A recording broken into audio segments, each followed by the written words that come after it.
건강은 큰 문제 없으시고요. 저는 안도하며 들었습니다. 근데 자식 복이 좀. 그 말에 귀가 쫑긋해졌습니다. 자식분들이 둘이시죠? 네, 맞습니다. 잠시 침묵이 흘렀습니다. 그리고 점쟁이가 말했습니다. 자식 중에 한 명만 효도하네요. 그 순간 시간이 멈춘 것 같았습니다. 한 명만, 한 명만 효도한다고요? 저는 웃어넘기려 했습니다.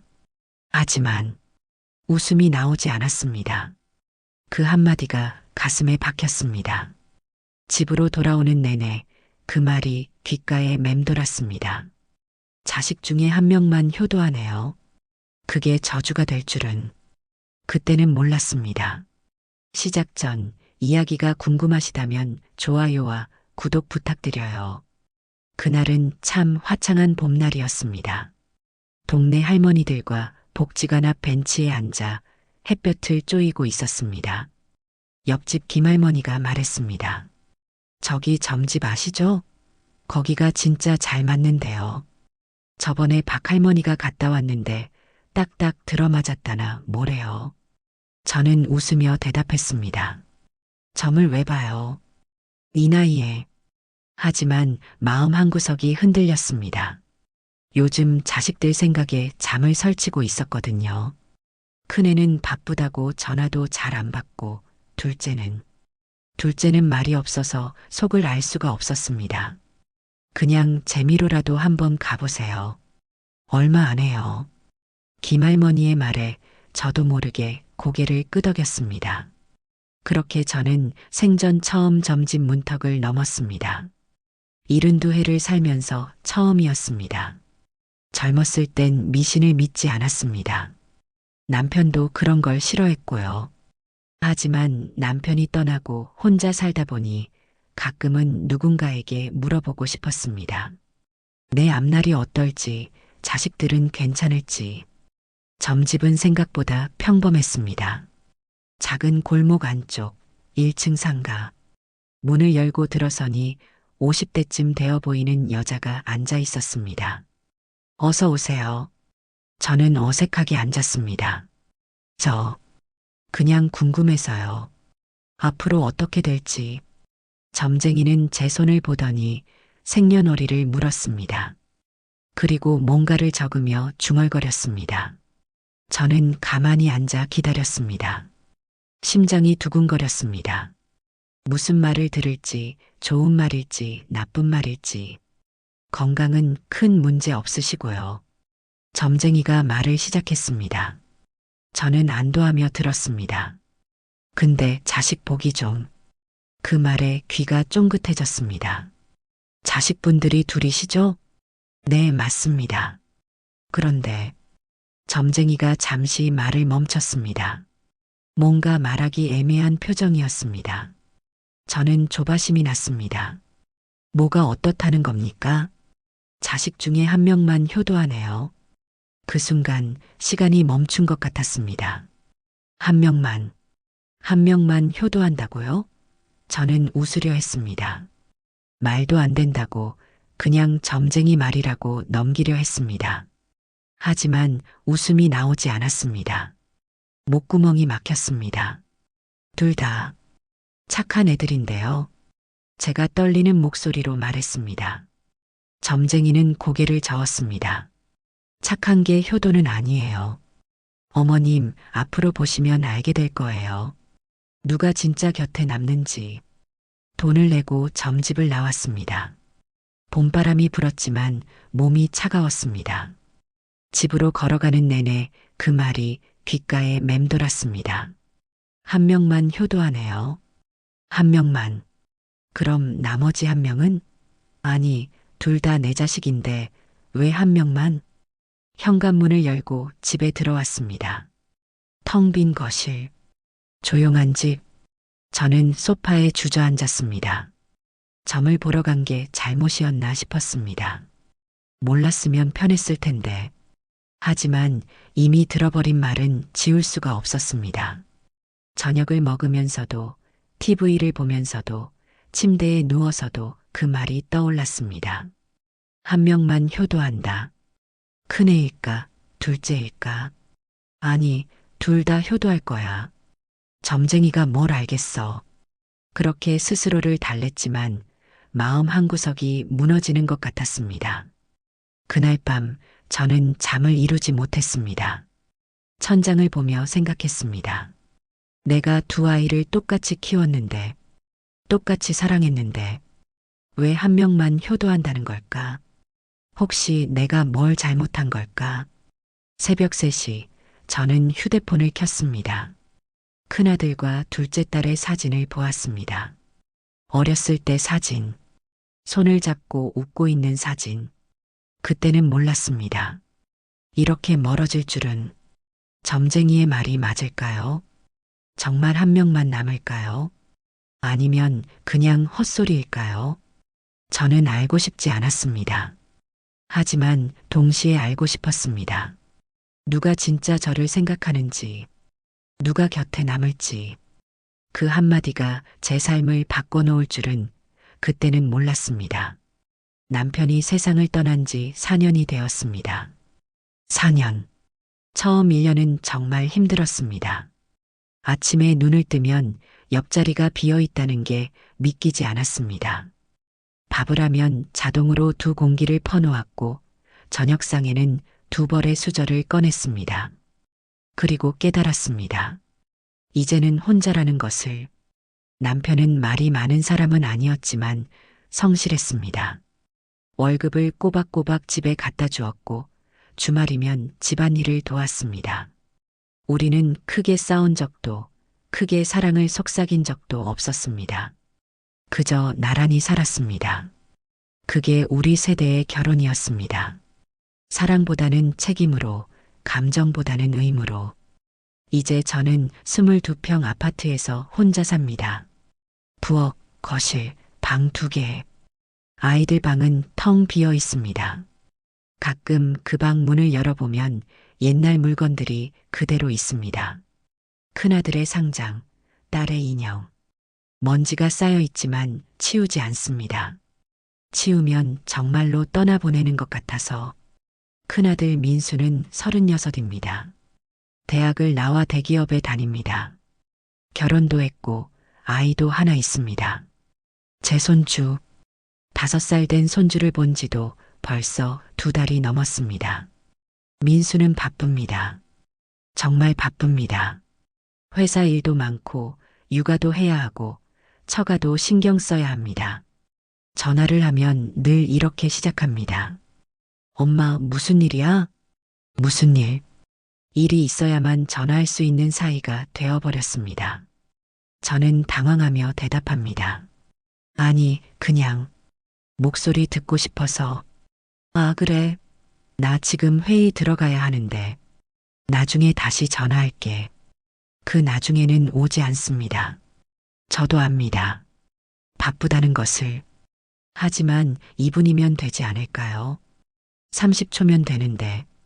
둘째 딸 지은이는 33입니다. 아직 결혼하지 않았습니다. 회사에 다니며 혼자 삽니다. 지은이는 말이 없습니다. 어릴 때부터 그랬습니다. 오빠가 말을 많이 해서 그런지 동생은 늘 조용했습니다. 학교에서 무슨 일이 있었는지 물어봐도 응, 괜찮아만 했습니다. 지은이에게 전화하면 받을 때도 있고 안 받을 때도 있습니다. 받으면 이렇게 말합니다. 엄마, 나 지금 좀 바빠. 나중에 전화할게. 그리고 문자가 옵니다. 미안해요. 회사 일 때문에. 건강하시죠? 저는 답장을 보냅니다. 응, 엄마 괜찮아. 너도 힘들지 말고. 읽음 표시가 뜹니다. 그리고 그것으로 끝입니다. 명절이면 둘 다 옵니다. 민수는 아내와 아이를 데리고 지은이는 혼자. 차례를 지내고 밥을 먹고 두어 시간 이야기를 나눕니다. 아니, 정확히 말하면 제가 질문하고 아이들이 짧게 대답합니다. 회사는 어때? 괜찮아요. 건강은? 네, 괜찮아요. 힘든 일은 없고? 없어요. 그러다 민수가 시계를 봅니다. 저는 압니다. 가려는 거구나. 늘 이 타이밍입니다. 2시간. 그 이상도 그 이하도 아닙니다. 벌써 가려고? 민수가 대답합니다. 엄마, 처가도 가봐야 하잖아요. 거기서 저녁도 먹어야 하고. 그래, 그럼 조심해서 가거라. 지은이는 더 일찍 일어섭니다. 엄마, 나 약속 있어서 먼저 갈게요. 약속? 누구랑? 친구들이요. 오래전에 잡은 약속이에요. 저는 아무 말도 하지 못합니다. 명절인데 친구를 만나러 간다는 게 서운하지만 붙잡을 수도 없습니다. 젊은 사람들은 그렇게 산다니까요. 문이 닫히고 나면 집은 다시 조용해집니다. 상 위에는 제가 며칠간 준비한 음식이 그대로 남아 있습니다. 갈비찜, 잡채, 전, 나물. 저는 그것을 하나씩 냉장고에 넣으며 생각합니다. 이번 명절도 끝났구나. 그리고 며칠간 혼자 그 음식을 먹습니다. 첫날은 괜찮습니다. 이틀째도 괜찮습니다. 하지만 사흘째, 나흘째가 되면 음식이 물립니다. 혼자 먹는 음식은 맛이 없습니다. 그래도 버리지 못합니다. 아이들이 한 입이라도 먹었던 음식이니까. 큰아들 민수는 용돈을 빠뜨리지 않습니다. 매달 10만 원씩 통장에 입금됩니다. 엄마, 용돈 보냈어요. 문자가 옵니다. 저는 답합니다. 고맙다. 너희 생활비에 보태 쓰렴. 괜찮아요. 받으세요. 그게 전부입니다. 용돈을 받으면 기쁘기도 하고 씁쓸하기도 합니다. 아들이 챙기는구나. 고맙다는 생각과 동시에 돈으로 효도를 대신하는 건 아닌가 하는 생각도 듭니다. 하지만 그런 생각을 하면 안 됩니다. 요즘 젊은 사람들 생활이 얼마나 힘든데요. 용돈이라도 보내는 게 어딥니까? 지은이는 용돈을 보내지 않습니다. 대신 가끔 택배가 옵니다. 건강식품, 내복, 이불. 말없이 보냅니다. 전화해서 물으면 필요할 것 같아서요라고만 합니다. 더 이상 말이 없습니다. 저는 두 아이를 키우며 차별한 적이 없습니다. 똑같이 사랑했고, 똑같이 먹였고, 똑같이 가르쳤습니다. 큰아들이라고 더 주지 않았고, 딸이라고 덜 주지 않았습니다. 대학 등록금도 똑같이 냈고, 결혼 자금도 똑같이 주었습니다. 민수가 결혼할 때 3천만 원을 주었고, 지은이가 언젠가 결혼하면 똑같이 줄 생각입니다. 그런데 왜 이렇게 멀어진 걸까요? 제가 뭘 잘못한 걸까요? 아니면 이게 당연한 걸까요? 다들 이렇게 사는 걸까요? 복지관에서 만난 할머니들도 비슷한 이야기를 합니다. 자식들이 바쁘다고, 연락이 뜸하다고, 명절에만 본다고. 저는 고개를 끄덕입니다. 나만 그런 게 아니구나. 그렇게 위로받습니다. 하지만 위로는 오래가지 않습니다. 집에 돌아오면 다시 혼자니까요. 조용한 집, 텅 빈 거실, 째깍거리는 시계 소리. 저는 점쟁이의 말을 떠올립니다. 자식 중에 한 명만 효도하네요. 정말 그럴까요? 아니면 둘 다 나름대로 효도하는 걸까요? 용돈을 보내는 것도 효도고 택배를 보내는 것도 효도 아닐까요? 하지만 마음 한구석이 허전합니다. 돈과 물건이 아니라 그냥 곁에 있어주는 것. 그게 더 필요한데. 점집에 다녀온 후 일주일이 지났지만 그 말이 계속 머릿속을 맴돌았습니다. 자식 중에 한 명만 효도하네요. 밥을 먹다가도 TV를 보다가도 문득 그 말이 떠올랐습니다. 그럴 때마다 저는 고개를 저었습니다. 말도 안 돼. 둘 다 내 자식인데. 둘 다 착한 애들인데. 하지만 마음 한구석에서 작은 목소리가 들렸습니다. 정말 그럴까? 정말 둘 다 효도하고 있는 걸까? 민수는 용돈을 보내지만 얼굴은 명절에나 보고, 지은이는 택배를 보내지만 전화 한 통 제대로 받지 않는데 어느 날 저녁 저는 휴대폰을 들고 망설였습니다. 확인해 보고 싶었습니다. 누가 진짜 저를 걱정하는지, 누가 제 말에 귀 기울이는지. 하지만 어떻게 확인하죠? 설마 시험이라도 하란 말인가요? 그런 생각을 하는 제 자신이 부끄러웠습니다. 엄마가 자식을 시험한다니. 72년을 살면서 이런 생각을 해본 적이 없었습니다. 하지만 점쟁이의 말 이후로 이상하게 마음이 불안했습니다. 며칠 후 저는 작은 핑계를 만들었습니다. 시험이라고 하긴 그렇고 그냥 작은 신호였습니다. 정말 필요한 일이었으니까요. 보일러가 이상했습니다. 온도가 잘 안 올라가고 가끔 소리가 났습니다. 관리사무소에 전화해 볼 수도 있었지만 자식들에게 먼저 말해보고 싶었습니다. 먼저 민수에게 전화를 걸었습니다. 3번 신호가 간 후 받았습니다. 엄마, 무슨 일이야? 아, 민수야. 보일러가 좀 이상해서 온도가 안 올라가는 것 같아. 그래, 관리사무소에 전화해 봤어? 아직 너한테 먼저 물어보려고. 잠시 침묵이 흘렀습니다. 그리고 민수가 말했습니다. 엄마, 나 지금 회사인데 AS 센터 번호 찾아서 문자로 보내줄게. 거기 전화해봐. 그래, 알았다. 바쁘지? 응, 회의 곧 들어가야 해서 나중에 전화할게. 전화가 끊어졌습니다. 10분 후 문자가 왔습니다. AS 센터 전화번호와 함께 이거 전화해보세요라는 짧은 메시지. 저는 휴대폰을 내려다보며 씁쓸하게 웃었습니다. 전화번호를 보내주는 것. 그게 아들이 할 수 있는 전부였습니다. 그날 저녁 지은이에게도 전화를 걸었습니다. 한참을 울리다가 받았습니다. 엄마, 지은아, 통화 괜찮아? 응, 괜찮아. 무슨 일이야? 보일러가 이상한 것 같아서 온도가 잘 안 올라가. 많이 이상해? 많이까지는 아닌데 좀 신경 쓰여서. AS 불렀어? 아니, 아직. 어떻게 해야 할지 몰라서. 지은이가 잠시 생각하는 것 같았습니다. 그리고 말했습니다. 주말에 갈게. 내가 한번 볼게. 토요일 오후에 갈게. 전화를 끊고 저는 멍하니 앉아 있었습니다. 민수는 전화번호를 보내줬고 지은이는 직접 오겠다고 했습니다. 둘의 차이가 선명했습니다. 하지만 그것이 효도의 차이일까요? 민수도 나름대로 해결책을 준 거 아닐까요? 저는 스스로를 다잡았습니다. 이런 생각하면 안 돼. 자식들을 비교하면 안 돼. 하지만 마음이 이미 기울고 있었습니다. 지은이 쪽으로.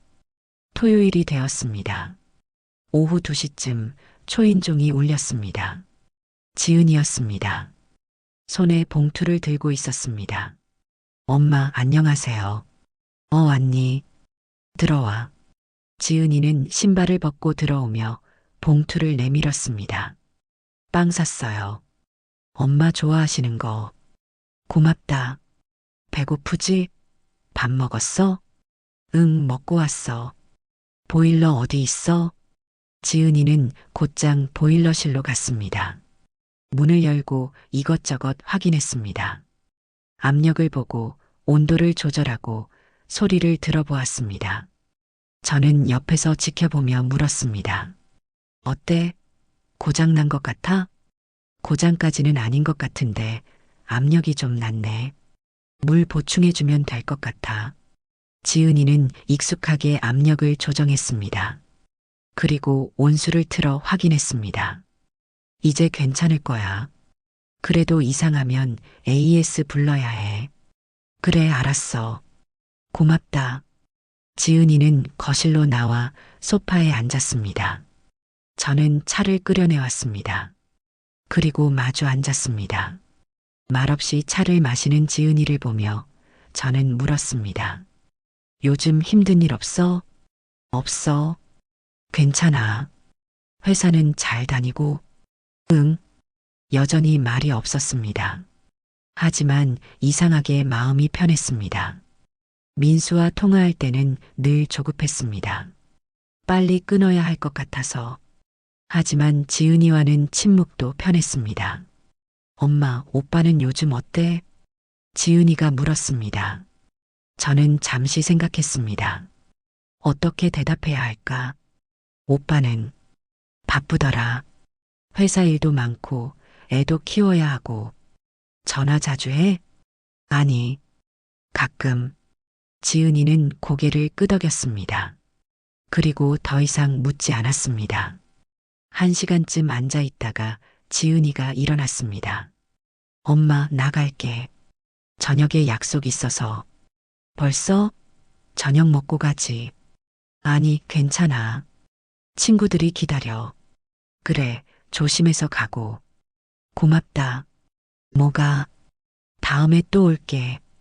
현관문이 닫혔습니다. 저는 창문으로 지은이가 걸어가는 모습을 지켜봤습니다. 작은 뒷모습, 말은 없지만 와준 딸. 그날 밤 저는 일기장을 펼쳤습니다. 오랜만이었습니다. 일기를 쓴 지. 오늘 지은이가 다녀갔다. 보일러를 고쳐주었다. 말은 없지만 왔다. 민수는 전화번호만 보내주었다. 둘 다 나름대로 했지만 왜 마음은 다를까? 펜을 놓고 저는 생각했습니다. 점쟁이의 말이 맞는 걸까요? 한 명만 효도한다는 게. 아니면 제가 지은이에게 더 마음이 가는 것뿐일까요? 그때부터 저는 조금씩 자식들을 다르게 보기 시작했습니다. 누가 전화를 먼저 거는지, 누가 말을 더 많이 하는지, 누가 진짜 걱정하는지. 엄마가 자식을 시험한다는 게 이런 건가 싶었습니다. 하지만 멈출 수가 없었습니다. 점쟁이의 말이 계속 귓가에 맴돌았으니까요. 자식 중에 한 명만 효도하네요. 그 한 명이 누구인지 저는 알고 싶었습니다. 아니, 어쩌면 이미 알고 있었는지도 모릅니다. 보일러 일 이후로 저는 조금씩 변했습니다. 의도한 건 아니었습니다. 하지만 자식들에게 연락할 때마다 무의식적으로 반응을 살피게 되었습니다. 누가 먼저 답하는지, 누가 더 관심을 보이는지. 어느 날 저는 두 아이에게 똑같은 문자를 보냈습니다. 요즘 허리가 좀 아프네. 병원 가봐야 하나? 시험하려는 건 아니었습니다. 정말 허리가 아팠으니까요. 며칠 전부터 허리가 뻐근하고 아침에 일어날 때 삐걱거렸습니다. 나이가 들면 다 그렇다지만 그래도 자식들에게는 말해두고 싶었습니다. 민수에게서 답장이 왔습니다. 1시간 후였습니다. 엄마, 병원 가보세요. 정형외과 가면 돼요. 제가 용돈 더 보내드릴게요. 저는 휴대폰을 내려다보며 한숨을 쉬었습니다. 병원 가보라는 말, 용돈 보내주겠다는 말, 틀린 말은 아니었습니다. 하지만 뭔가 부족했습니다. 같이 가주겠다는 말이 없었습니다. 괜찮냐는 걱정의 말이 없었습니다. 지은이에게서는 곧바로 전화가 왔습니다. 엄마, 많이 아파? 아니, 많이까지는. 그냥 좀 뻐근해서. 언제부터 아팠어? 며칠 전부터. 아침에 일어날 때 좀 그래. 병원 예약했어? 아니, 아직. 잠시 침묵이 흘렀습니다. 그리고 지은이가 말했습니다. 내가 병원 알아볼게. 괜찮은 데 있으면 같이 갈게. 괜찮아. 혼자 갈 수 있어. 아니야. 내가 같이 갈게. 일요일 괜찮아? 너 바쁜데. 괜찮아. 일요일에 갈게. 전화를 끊고 저는 가슴이 뭉클했습니다. 같이 가겠다는 말. 그 한마디가 이렇게 큰 위로가 될 줄 몰랐습니다. 민수의 용돈보다 지은이의 그 한마디가 더 따뜻했습니다. 일요일이 되었습니다.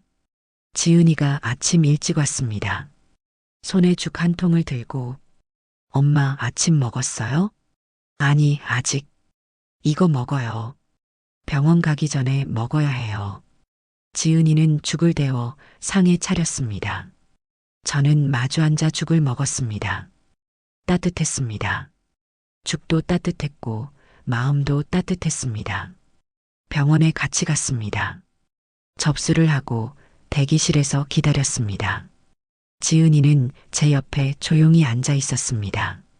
말은 없었지만 그 존재만으로 든든했습니다. 혼자였다면 불안했을 텐데 옆에 딸이 있으니 마음이 편했습니다. 진료를 받았습니다. 의사 선생님이 말했습니다. 디스크는 아니고요. 근육이 좀 뭉쳐 있네요. 물리치료 받으시면 나아질 거예요. 심각한 건 아니죠? 지은이가 물었습니다. 의사가 웃으며 대답했습니다. 네, 괜찮아요. 나이 드시면 다들 그래요. 스트레칭 자주 하시고 무거운 거 들지 마세요. 진료를 마치고 나오며 지은이가 말했습니다. 엄마, 다행이다. 큰 병 아니어서. 그러게. 괜히 걱정시켰네. 아니야. 아프면 바로 말해야 해. 혼자 참으면 안 돼. 응, 알았어. 지은이는 물리치료 예약까지 해주고 약국에서 파스를 사주었습니다. 그리고 집까지 데려다 주었습니다. 엄마, 파스 하루에 2번 붙여요. 그리고 무거운 거 들지 마요. 알았어. 고맙다. 뭐가? 다음 주에 또 올게. 물리치료 같이 가요. 혼자 갈 수 있어. 아니야. 내가 같이 갈게. 지은이가 돌아간 후 저는 민수에게 전화를 걸었습니다. 병원 다녀왔다고 말해주고 싶었습니다. 엄마, 무슨 일이야? 병원 다녀왔어. 허리 때문에. 아, 그래. 어떠대? 괜찮대. 디스크는 아니고 근육이 뭉친 거래. 물리치료 받으래. 다행이네. 돈 필요하면 말해. 아니야, 괜찮아. 지은이가 같이 가줬어. 아, 지은이가? 잘했네. 너도 바쁘지? 회사는 괜찮고? 응, 괜찮아. 엄마, 나 지금 회의 들어가야 해서. 나중에 전화할게. 또 회의. 늘 바쁜 아들. 저는 전화를 끊고 한숨을 쉬었습니다. 민수에게는 제가 병원 다녀온 것도 지은이가 같이 가준 것도 그냥 스쳐 지나가는 일이었습니다. 그 후로도 비슷한 일들이 반복되었습니다. 어느 날은 수도꼭지가 고장났습니다. 물이 새는 것 같아서 두 아이에게 연락했습니다. 민수는 배관공 전화번호 찾아드릴게요라고 했고 지은이는 제가 갈게요라고 했습니다. 또 어느 날은 휴대폰이 이상했습니다. 화면이 자꾸 꺼졌습니다. 민수는 새 거 사세요. 제가 돈 보낼게요라고 했고 지은이는 제가 같이 가서 골라드릴게요라고 했습니다. 저는 점점 깨달아갔습니다. 민수는 돈으로 해결하려 했고 지은이는 시간으로 해결하려 했습니다. 민수는 편리함을 주려 했고 지은이는 함께함을 주려 했습니다. 어느 쪽이 더 나은 걸까요? 어느 쪽이 진짜 효도일까요?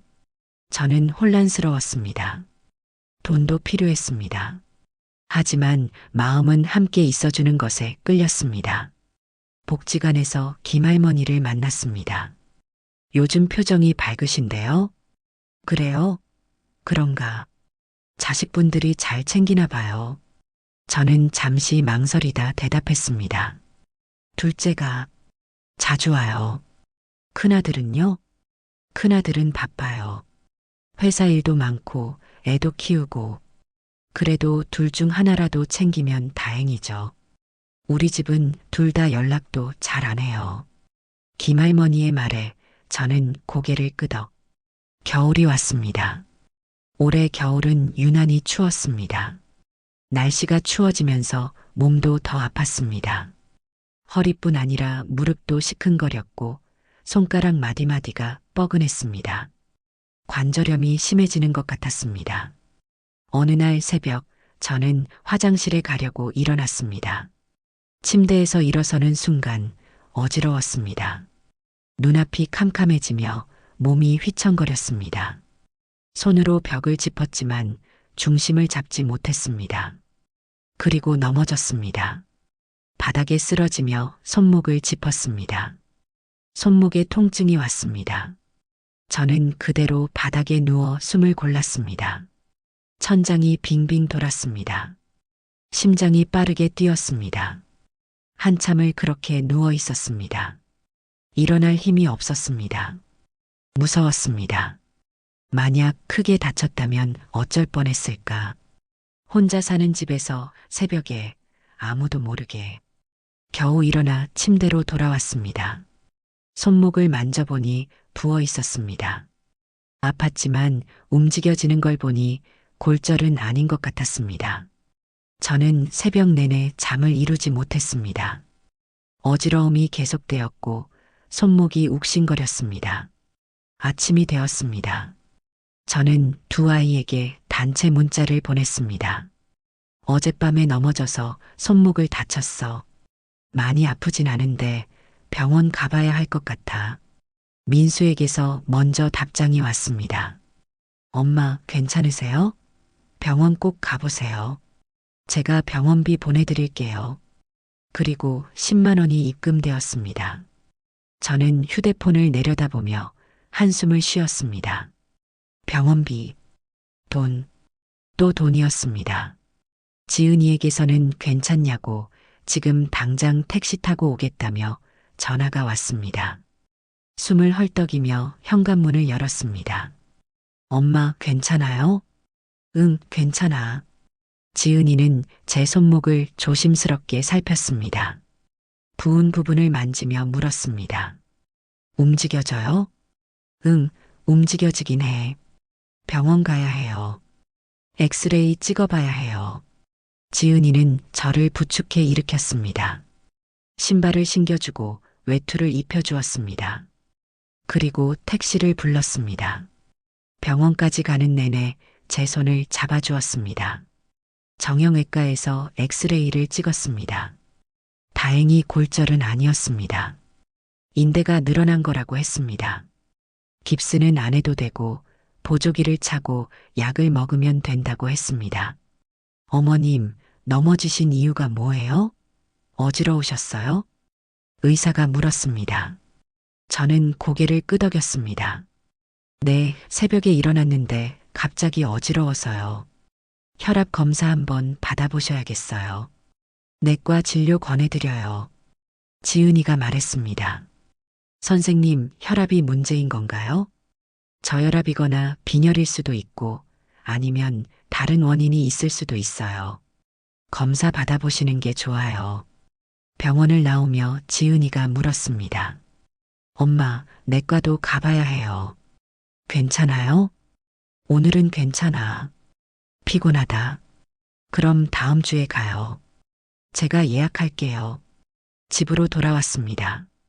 지은이는 저를 침대에 눕히고 약을 챙겨주고 물을 떠다 주었습니다. 엄마, 혼자 계시면 안 돼요. 또 넘어지면 어떡해요? 괜찮아. 조심할게. 아니에요. 제가 며칠 여기 있을게요. 안 돼. 너 회사 가야지. 회사는 괜찮아요. 휴가 낼게요. 지은이는 그렇게 사흘간 제 집에 머물렀습니다. 밥을 해주고 약을 챙겨주고 밤에는 옆방에서 잤습니다. 혹시 제가 또 넘어질까봐. 민수에게서는 그 사이 문자 한 통이 왔습니다. 엄마, 괜찮으시죠? 제가 바빠서 못 가봐서 죄송해요. 돈 더 필요하시면 말씀하세요. 저는 답장을 보내지 않았습니다. 뭐라고 답해야 할지 몰랐습니다. 괜찮다고? 아니, 괜찮지 않았습니다. 돈 더 필요하다고? 아니, 돈이 필요한 게 아니었습니다. 필요한 건 곁에 있어주는 것이었습니다. 손을 잡아주는 것이었습니다. 밤에 옆방에서 자주는 것이었습니다. 그런데 그걸 어떻게 문자로 말할 수 있겠습니까? 사흘 후 지은이가 회사에 복귀했습니다. 떠나기 전에 말했습니다. 지은이가 떠난 후 집은 다시 조용해졌습니다. 하지만 예전과는 달랐습니다. 지은이의 흔적이 남아 있었습니다. 냉장고에는 지은이가 만들어둔 반찬이 있었고, 탁자 위에는 약이 요일별로 정리되어 있었고, 화장실에는 미끄럼 방지 매트가 깔려 있었습니다. 저는 점쟁이의 말을 떠올렸습니다. 자식 중에 한 명만 효도하네요. 이제는 확신했습니다. 그 한 명이 지은이라는 것을. 민수는 돈을 보냈지만 지은이는 삶을 함께 했습니다. 하지만 동시에 슬펐습니다. 왜 한 명만 그럴까? 왜 둘 다는 안 될까? 저는 두 아이를 똑같이 사랑했는데 왜 돌아오는 건 다를까? 며칠 후 내과 검사를 받으러 갔습니다. 이번에도 지은이가 함께 갔습니다. 혈압 검사, 혈액 검사, 심전도 검사, 여러 가지를 했습니다. 결과를 기다리는 일주일이 길었습니다. 혹시 큰 병은 아닐까? 저는 밤마다 걱정했습니다. 만약 큰 병이라면 어떻게 하지? 누구에게 말하지? 민수에게 말하면 돈을 보낼 것이고, 지은이에게 말하면 또 걱정할 텐데. 결과가 나왔습니다. 다행히 큰 문제는 없었습니다. 다만 혈압이 좀 낮고 빈혈 기운이 있다고 했습니다. 약을 먹고 잘 먹고 무리하지 말라고 했습니다. 엄마, 다행이다. 지은이가 안도하며 말했습니다. 저도 안도했습니다. 하지만 한편으로는 깨달았습니다. 이제 정말 늙었구나. 몸이 예전 같지 않구나.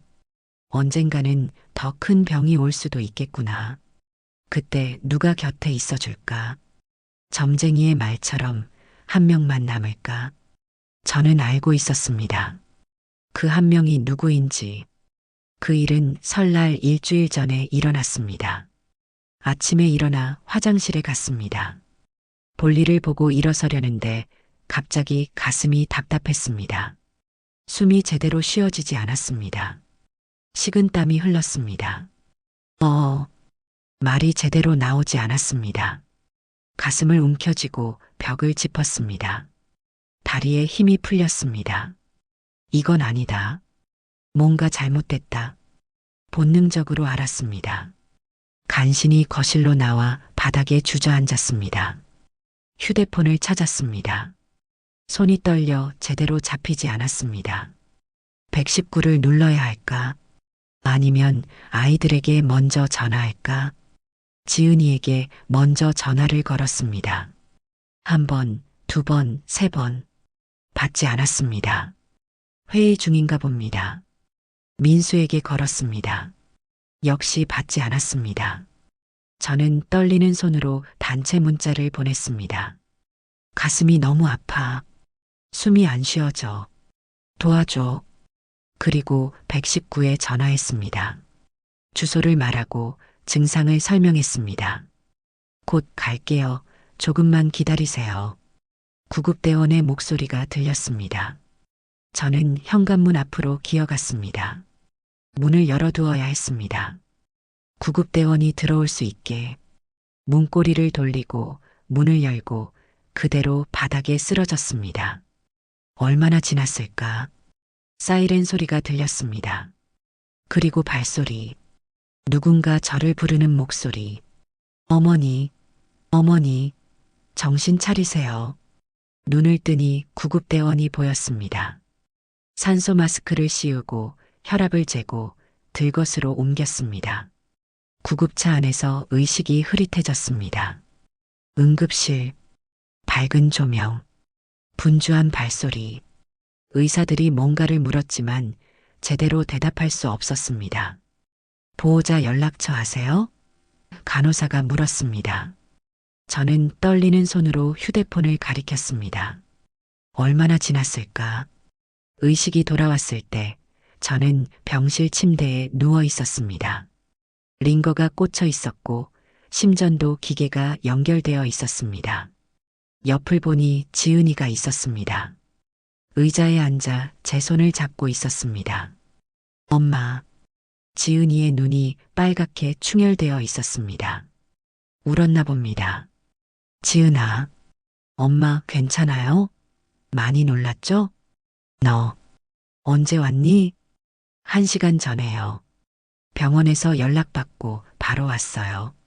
저는 주변을 둘러봤습니다. 민수는 보이지 않았습니다. 오빠는? 지은이가 잠시 말을 멈췄습니다. 그리고 조용히 말했습니다. 연락했는데 아직 안 왔어요. 왜?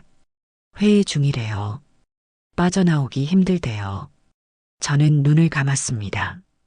회의, 또 회의. 엄마가 응급실에 실려갔는데도 회의가 더 중요한가 봅니다. 곧 오겠죠? 제가 물었습니다. 지은이는 대답하지 않았습니다. 그 침묵이 답이었습니다.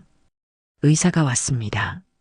심장에 큰 문제는 없지만 협심증 의심이 있다고 했습니다. 정밀 검사를 받아야 하고 며칠 입원해야 한다고 했습니다. 보호자분이시죠? 서류 좀 작성해 주셔야 해요. 의사가 지은이를 보며 말했습니다. 지은이는 고개를 끄덕이고 나갔습니다. 저는 혼자 남았습니다.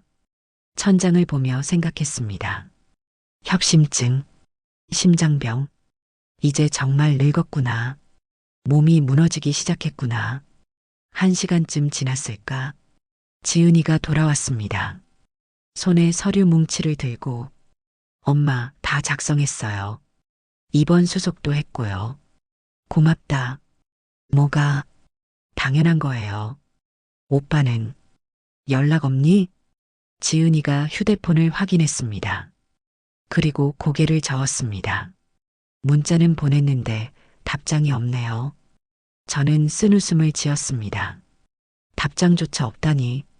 저녁 6시쯤 민수에게서 전화가 왔습니다. 지은이가 받았습니다. 응, 오빠. 엄마는 괜찮아. 입원했어. 협심증 의심이래. 응, 병원은 시립병원이야. 잠시 침묵. 오늘은 못 와? 왜? 또 침묵. 아, 그래. 알았어. 지은이가 전화를 끊었습니다. 표정이 좋지 않았습니다. 뭐래? 제가 물었습니다. 지은이가 잠시 망설이다 대답했습니다. 처가댁 저녁 약속이 있대요. 오래전에 잡아놓은 거라서 못 빠진대요. 내일 온대요. 내일. 네. 저는 고개를 끄덕였습니다. 그래, 내일. 엄마가 응급실에 실려가도 처가댁 약속이 더 중요한가 봅니다. 괜찮아. 오빠도 바쁜데. 제가 말했습니다. 하지만 괜찮지 않았습니다. 전혀. 가슴이 아팠습니다. 협심증 때문이 아니라 마음이 아팠습니다. 지은이가 말했습니다. 엄마, 제가 여기 있을게요.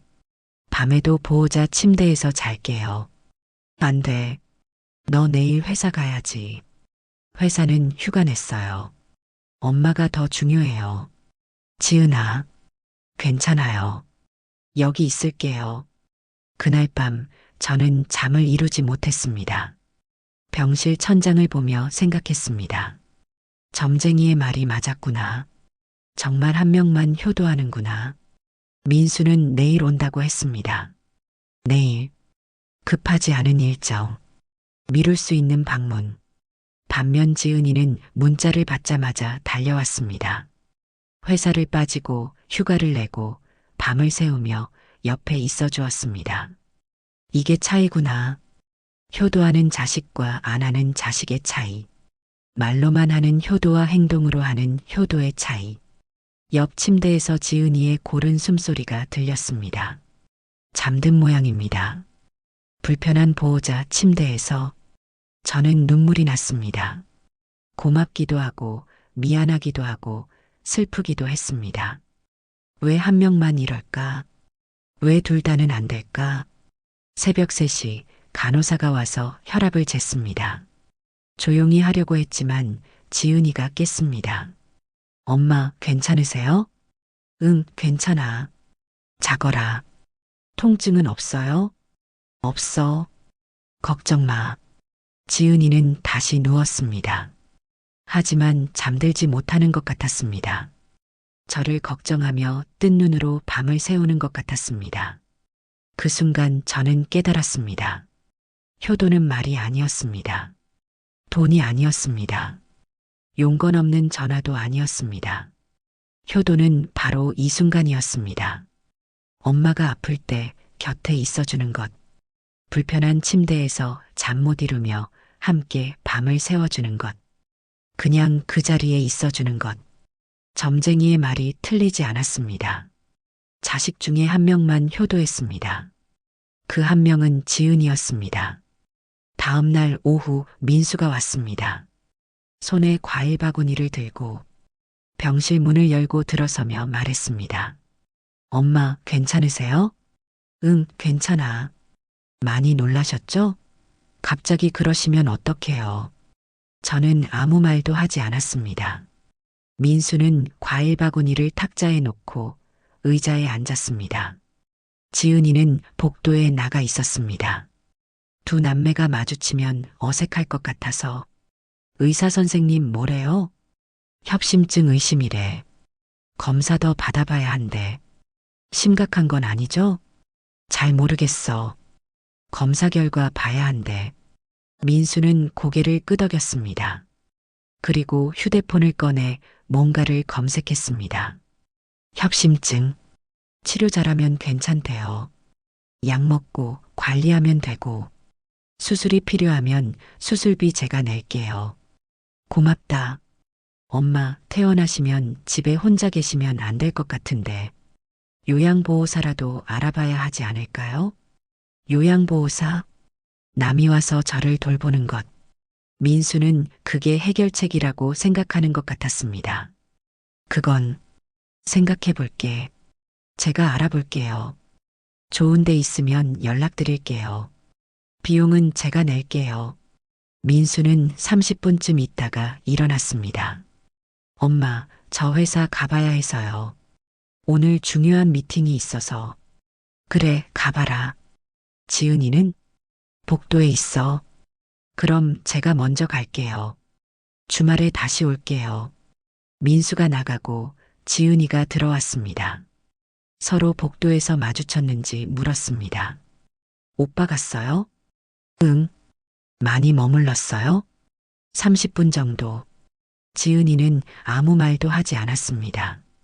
다만 의자에 앉아 제 손을 잡았습니다. 그 침묵이 모든 걸 말해주었습니다. 사흘 후 퇴원했습니다. 정밀 검사 결과 협심증 초기라고 했습니다. 약을 먹고 조심하면 된다고 했습니다.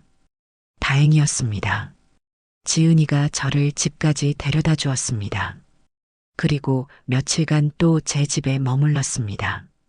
약을 챙기고 밥을 해주고 병원 예약을 잡아주었습니다.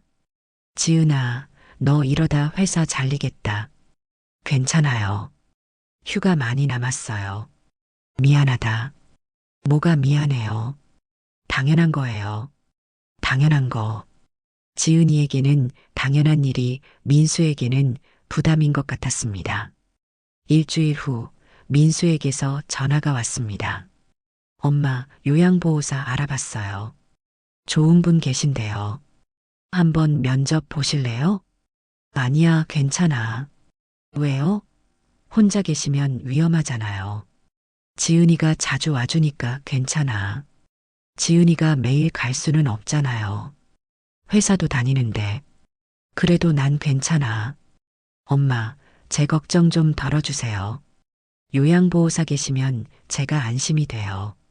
제 걱정이 아니라 자기 안심. 저는 쓴웃음을 지었습니다. 민수야, 엄마는 아직 그 정도는 아니야. 혼자 살 수 있어. 그래도 괜찮다니까. 전화를 끊고 저는 결심했습니다. 더 이상 민수에게 기대하지 않기로, 부탁하지 않기로, 용돈도 받지 않기로. 그날 저녁 민수에게 문자를 보냈습니다. 민수야, 용돈은 이제 안 보내도 돼. 엄마 연금으로 충분해. 너희 생활비에 보태 쓰렴. 그리고 자주 올 필요 없어. 명절 때만 와도 괜찮아. 너도 바쁘잖아. 한참 후 답장이 왔습니다. 엄마, 무슨 말씀이세요? 제가 뭘 잘못했어요? 아니야, 잘못한 거 없어. 엄마가 정리하고 싶어서. 이제 너희한테 짐이 되고 싶지 않아서. 엄마가 무슨 짐이에요? 그런 말씀하지 마세요. 괜찮아. 엄마 혼자 잘 살 수 있어. 그 후로 민수에게서 연락이 뜸해졌습니다. 서운했을까요? 아니면 편했을까요? 잘 모르겠습니다. 어쨌든 이제 민수와 저는 1년에 몇 번 만나는 사이가 되었습니다. 명절, 생일, 어버이날. 그때만 보는 사이. 반면 지은이는 더 자주 왔습니다. 일주일에 한 번은 꼭 들렀습니다. 말없이 왔다가 말없이 갔습니다. 하지만 그 침묵이 편했습니다. 복지관에서 김할머니를 만났습니다. 요즘 얼굴이 편해 보이시네요. 그래요? 점은 맞았어요? 점. 저는 잠시 생각했습니다. 그리고 웃으며 대답했습니다. 맞았어요. 정말로 한 명만 효도하더군요. 누구예요? 큰아들이요? 작은 딸이요? 둘째요? 딸이요? 그래도 한 명이라도 있으면 다행이죠. 저는 셋인데 하나도 안 와요. 김할머니의 말에 저는 고개를 끄덕였습니다. 맞습니다. 한 명이라도 있는 게 감사한 일입니다. 그날 집에 돌아와 저는 유언장을 꺼냈습니다. 예전에 써놓은 것이었습니다. 민수와 지은이에게 똑같이 나눠주라고 적어 놓았던 것. 하지만 이제는 다시 써야 할 것 같았습니다. 새 종이를 꺼내 펜을 들었습니다. 그리고 썼습니다. 민수에게 너는 내 할 도리를 다했다. 용돈도 보내주고 명절도 챙겼다. 고맙다. 엄마의 예금 절반은 내 몫이다. 지은이에게 너는 엄마의 마지막까지 함께 해줬다. 아플 때 손 잡아주고 밤을 새워주고 그냥 곁에 있어줬다. 고맙다. 엄마의 예금 절반과 이 집은 내 몫이다. 공평하지 않다는 걸 알았습니다. 하지만 효도도 공평하지 않았습니다. 받은 만큼 돌려주는 것. 그게 맞다고 생각했습니다. 유언장을 봉투에 넣으며 마음이 편해졌습니다. 이제 정리가 된 것 같았습니다. 누가 진짜 곁에 있었는지, 누가 진짜 효도했는지. 저는 거울을 봤습니다. 주름진 얼굴, 흰머리. 하지만 표정은 편안했습니다. 더 이상 기대하지 않으니 실망하지도 않았습니다. 더 이상 비교하지 않으니 서운하지도 않았습니다. 지은이가 전화했습니다. 엄마, 내일 갈게요. 저녁 같이 먹어요. 그래, 와라. 기다릴게. 뭐 먹고 싶으세요? 엄마가 해줄게. 내가 좋아하는 거. 좋아요. 내일 봐요. 전화를 끊고 저는 웃었습니다. 점쟁이의 말이 저주가 아니라 축복이었다는 걸 이제야 알았습니다. 한 명만 효도한다는 게 슬픈 일이 아니라 그래도 한 명은 있다는 게 감사한 일이었습니다. 모든 자식이 효도할 수는 없습니다. 하지만 한 명이라도 진심으로 곁에 있어준다면 그것으로 충분합니다. 저는 그걸 배웠습니다. 72년을 살아서 지금도 민수는 명절에 옵니다. 과일 바구니를 들고 손주를 데리고 차례를 지내고 밥을 먹고 2시간쯤 있다가 갑니다. 어머니 건강하세요. 그 말을 남기고 저는 웃으며 대답합니다. 그래, 너도 건강해라. 그리고 손을 흔들며 보냅니다. 예전처럼 서운하지 않습니다. 더 오래 있어달라고 붙잡지도 않습니다. 이제는 압니다. 민수는 민수 나름대로 최선을 다하고 있다는 것을. 용돈을 보내고 명절을 챙기고 그게 민수가 할 수 있는 전부라는 것을. 지은이는 여전히 일주일에 한 번씩 옵니다. 가끔은 저녁을 먹고 가끔은 그냥 차 한 잔 마시고 갑니다. 말은 많지 않습니다. 엄마 괜찮아요? 응, 괜찮아.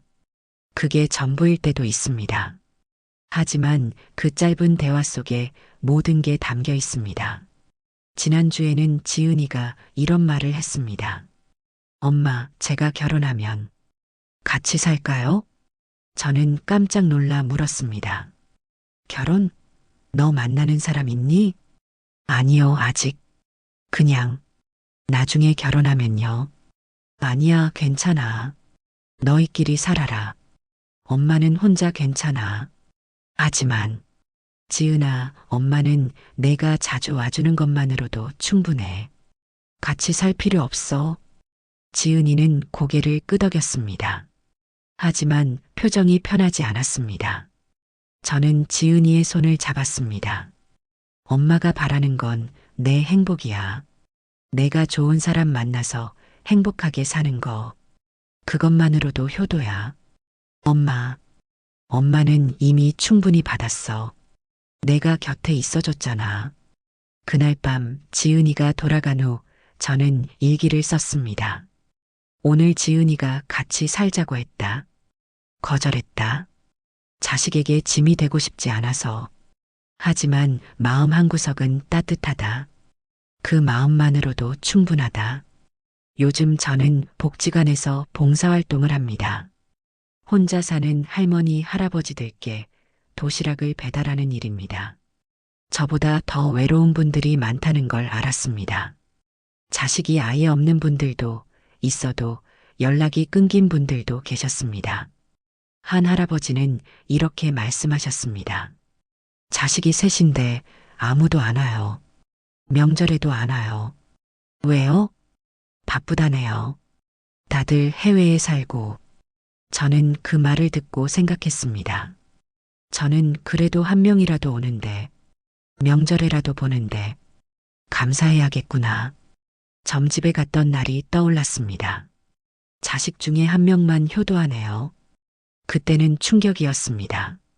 왜 한 명만? 왜 둘 다는 안 돼? 하지만 지금은 압니다. 한 명이라도 있다는 게 얼마나 큰 축복인지. 부모는 자식을 다 똑같이 사랑합니다.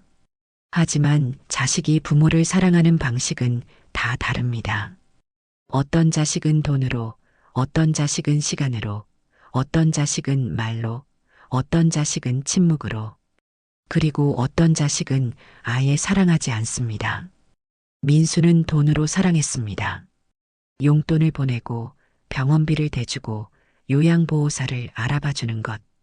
그게 민수의 방식이었습니다. 틀린 건 아닙니다. 다만 제가 원하는 방식은 아니었을 뿐입니다. 지은이는 시간으로 사랑했습니다. 곁에 와주고 손을 잡아주고 밤을 새워주는 것. 그게 지은이의 방식이었습니다. 그리고 그게